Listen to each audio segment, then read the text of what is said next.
Hey, Bowtie Guitar Guy here. We're going to go over, finally, the granddaddy of the Made New series of videos. This is the solo for Made New by Lincoln Brewster, or at least to the best of my ability. I can't guarantee how fast I'm going to play this, but I am going to show you what notes appear to be being used for this solo. Real quick, we'll just go over the effects. Capo 1 is important. We're going to be using some open strings, so if you don't have this, then you're in the wrong key. We'll be using the same delay that we've been using for most of the parts, particularly Rhythm Guitar 1, which is an analog delay with a modulation applied to the delay tails. Basically, it's like a chorusing effect. I have that turned down for the solo here, but if I was to really turn it up, that's what it sounds like, but we don't need it that loud, so I'll put it back where I had it. A little bit of reverb always helps. Nothing crazy or major or anything that's going to get in the way.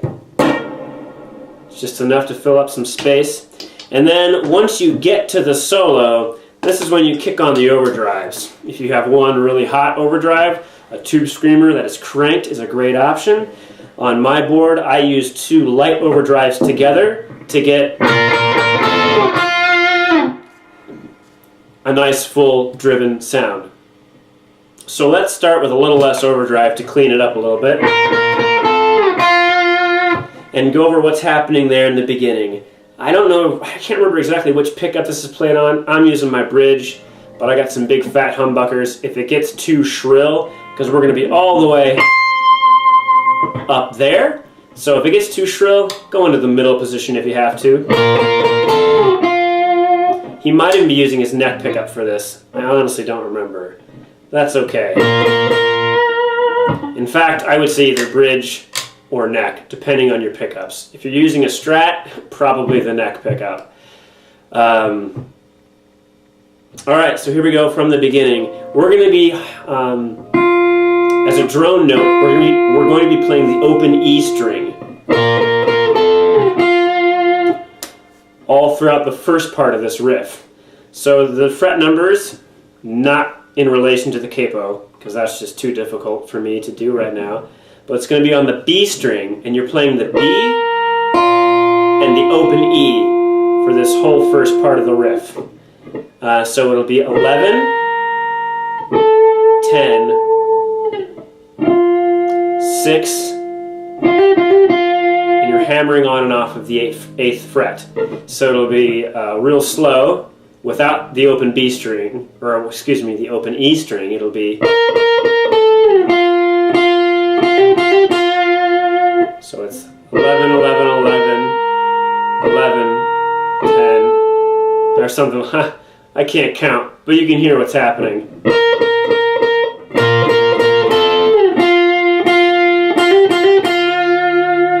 So once you go down to the 6th, the 6th fret, you're just hammering onto the 8th fret. Let me get a little closer here. And now with the open E string applied to it,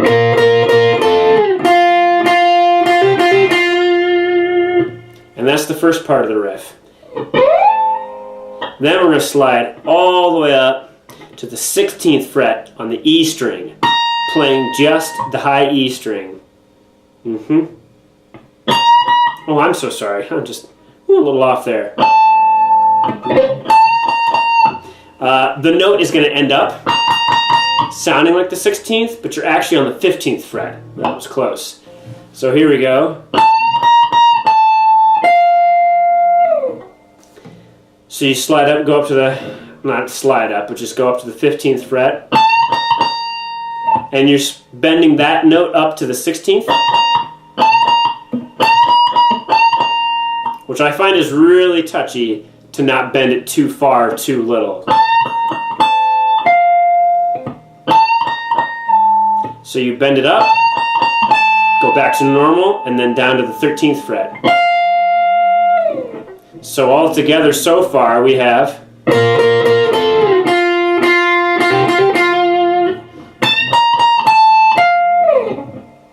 right?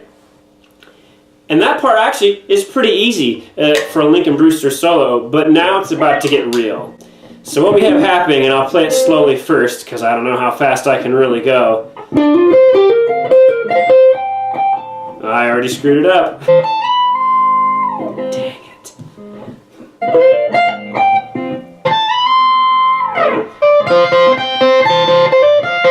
Frick.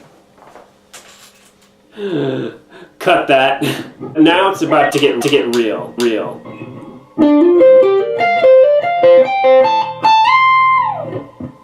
Here's what's happening. We're on the 12th fret D string, hammering onto the 15th fret. Then on the B string, you're going to pick the 13th fret.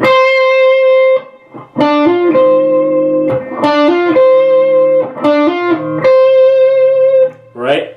Then you're going to do that same pattern again, only starting on the G string. 12, hammering onto the 15th, then going to the 13th of the high E string. Almost sounds like Willy Wonka. I can't remember the words though, so that reference means nothing right now. Right? And that's the first part of the solo. Then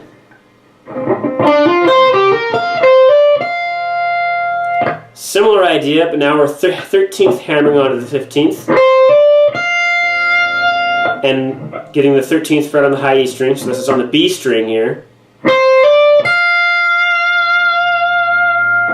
Okay?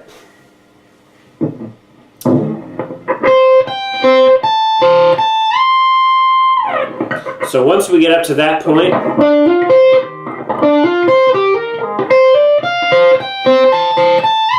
we camp out for a second. And this is a little tricky to string together.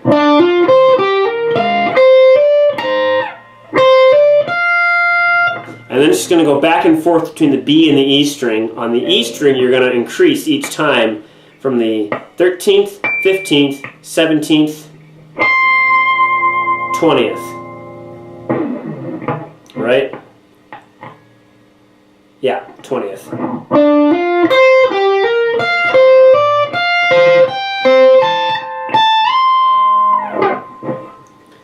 So that's probably going to be easiest if you have someone to show it to you in person. But altogether, it's 12, 15 on the D string, to the 13th on the B string, 12, 15 on the G string to the 13th on the high E string, and then 13, 15, 13 on the B and E string. So, and then back to the 13th,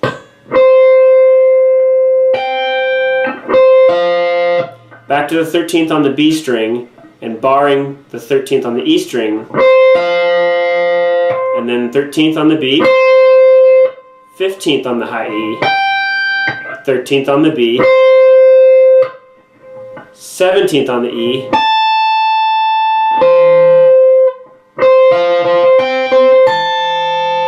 like that, and then sliding up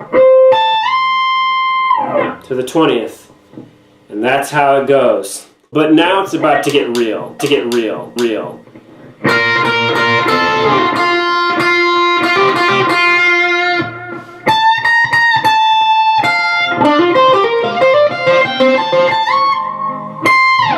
That slide always gets me. To get real.